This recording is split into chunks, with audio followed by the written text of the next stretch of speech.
For 4 years, over 1,000 nominations and 200 honorees, AARP Minnesota and Pollen's 50 over 50 has always been about celebrating hope, resilience, and the contributions of those over the age of 50 who work tirelessly to make Minnesota better for all of us.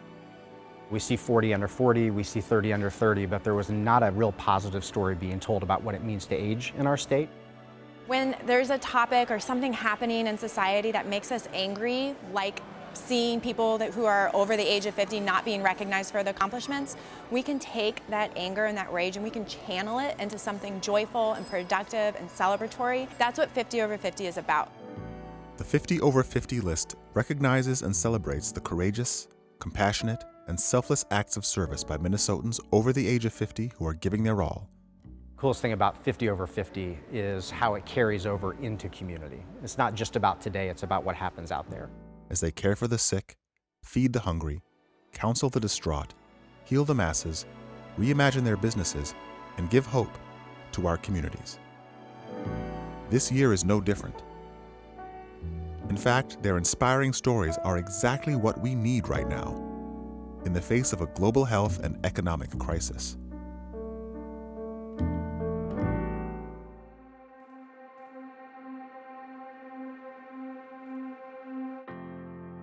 I'm deeply appreciative and I feel truly honored by the award and lucky to have the company that I'm keeping through this. Actually, when I saw it initially, I deleted it because I didn't know what it was. Well, it is very humbling because in my circle of friends, I probably know like 20 people that I think are equally deserving. I don't believe you should get this award because you've been doing something for a long time. Who cares? It's have you been doing anything that has an impact? Thank you all. Thank you, the selection committee. Thank you, the people who nominated, particularly with all my heart. And thank you for the work you are doing, guys. It's awesome. I was very honored, very honored. It's in a way energizing and reminding us that keep going and keep that work happening because the world needs you and there's just so much more to do.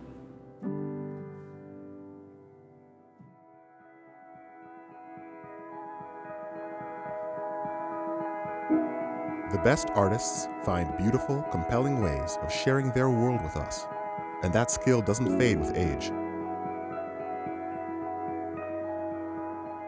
The arts provide an array of modes of communication that transcend all of our artificial barriers between people. It transcends language, culture. We can speak to each other in an entirely different way. Whether they're working with words or images, paint or clay, the honorees in this category show that our ability to bring form to our experiences and help others do the same often gets better as we get older.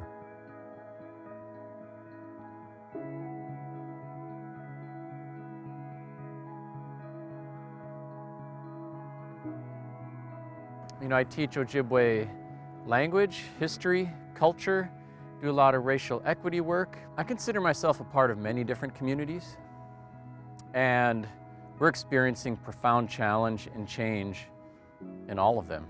Learning about your culture, history is a powerful healing and decolonizing act, and I think everyone from every community deserves and should be supported and empowered to acquire that for themselves. I find the arts to be one of those places where we can do our best work and our most transformative communication.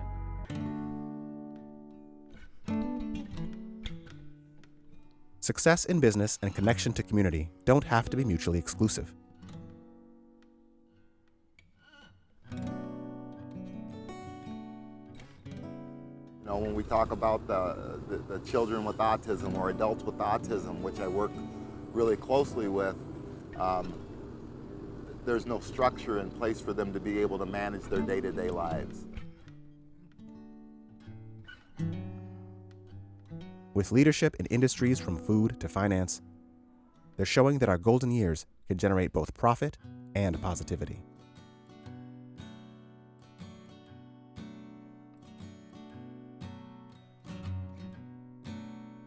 The biggest importance is having the passion. Having the passion to look at each individual differently, because they're all different, just like you and I are, and to establish that relationship that they can see that you care about what their future is going to look like. I'd like to see better pay. I'd like to see better opportunities. And I'd really hope for, the love that most people have in their hearts to show instead of talking about it. Let's see some action behind that. I think that those barriers can be knocked down, but I think it's going to take those business owners to say, hey, we're not going to abide by this because it's hindering so many different people, specifically minorities. And I think that that's what we have to push for, and that's my hope.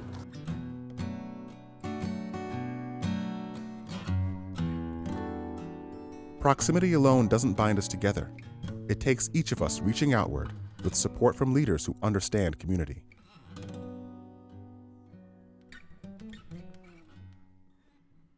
I originally had worked or done volunteer work for Days for Girls, which was an international organization that makes like menstrual kits that are reusable for developing countries.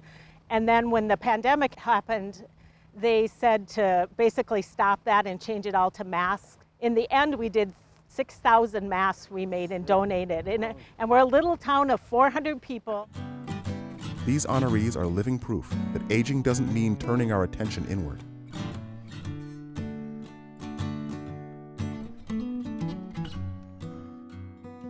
Every one of us has a role to play in helping us make this economy not just work for some people, but work for everybody.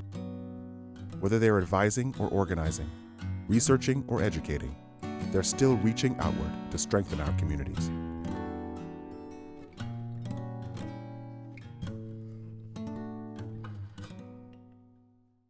The work that I do has never felt more critical and more important to me than this moment in time. After the murder of George Floyd and the civil unrest that happened as a result of that, and the convergence of that with the COVID-19 pandemic. I work in healthcare, and I direct a community health center that is a safety net center for people in the neighborhood I live in.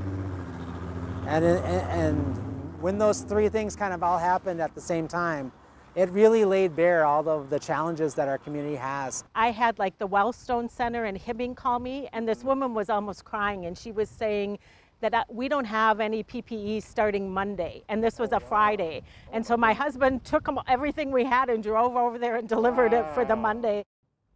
When the pandemic is over, hopefully soon, a lot of those stresses are not going to go away.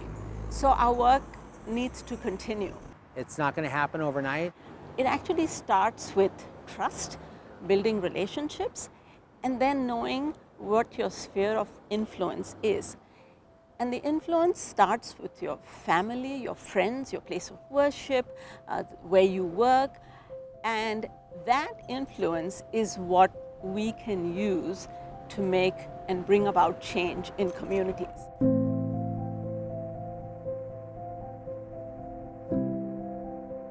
The status quo can sometimes feel like an immovable object. But the honorees in the disruptor category are truly irresistible forces.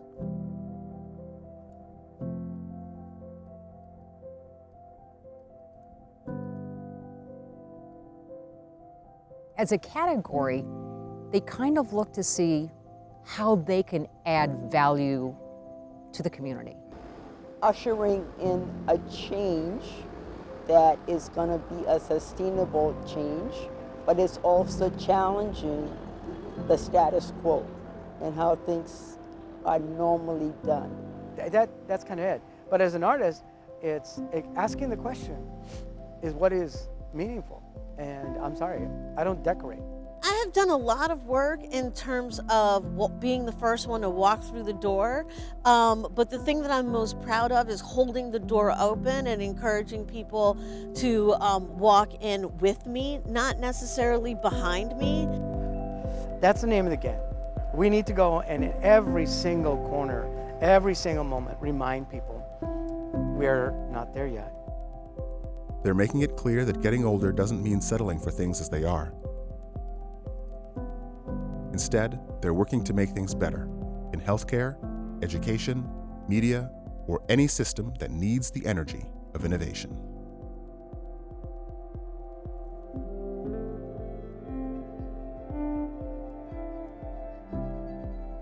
We are unapologetic in how we do that. We find women, Black, Indigenous women of color, and that are coming through their sophomore and junior years, and we're creating scholarships for them to, help them, wrap up their time in Augsburg. As I think of myself as a disruptor, I think I understand and realize that systems are really designed to replicate themselves. And how do we think differently about approaching how those systems can be changed so that they are more in sync with what communities really want to change. And we raise the complaint in all sectors. It's sort of like we have to be like a flood.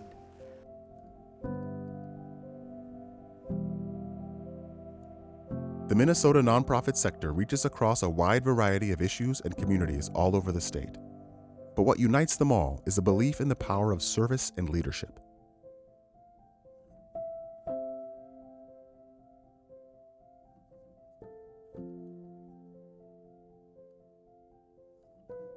Well, you can't expect government or the business sector to do everything to serve a community. And so it's left to the nonprofit sector. My name is Rodolfo Gutierrez. My name is Marquita Stevens. My name is Bill Nelson. When you offer some service to the people that look like you, act like you, talk like you, then they feel more inclined to come and ask you for support for the service. These nonprofit honorees aren't stepping back as they get older. They're doing more than ever to help their communities grow, learn, and thrive.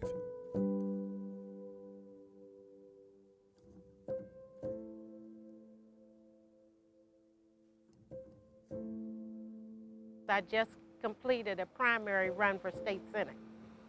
But my heart, my calling, my true self comes alive in the nonprofit sector. In housing and opening up new opportunities, many people need food, and you have food supply operations that all are run by nonprofits. You have health agencies that are there to serve people in a variety of ways, including providing good advice along the way. And of course, you have the spiritual dimension of life that churches and other religious organizations can provide. Nonprofit leadership has always been cutting edge, particularly as you think about it in terms of civil rights and those issues that impact the Black community in particular, and our activity toward progress and moving toward full citizenship in this country. The nonprofit has this critical sector of filling all those gaps where people have all those special needs.